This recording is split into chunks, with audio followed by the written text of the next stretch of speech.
Amma ayı üçün orman və ya mütləq həqiqət təkcə ləzzət almaqdan ibarət deyil. Çünki orman xoşbəxtliklə bərabər bədbəxtlik də gətirir. Amma buna baxmayaraq ayı ormanda tam mahiyyətinə çatır. Bunu tam dərk etməsək, növbəti addımları ata bilməyəcəyik. Bir fərd, bir cəmiyyət olaraq hedonizmdə ilişib qalacağıq. Yəni, uğur və xoşbəxtlikdə ilişəcəyik. Uğur və xoşbəxtlikdə ilişən xalqlar və fərdlər isə daxilən mahiyyətsiz qalırlar.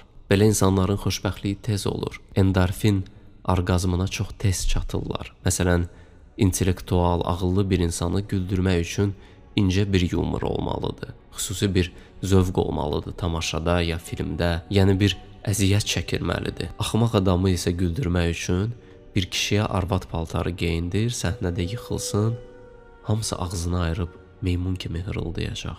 Qarınları cırılacaq gülməkdən. Necə ki, bu cür zarafatlar primitiv, düşük və bəsit sayılır, əyləncə, ləzzət, uğur, qələbə, bunlar da primitiv xoşbəxtliklərdir. Dayazdır, nazikdir, şəffafdır, içi boşdur.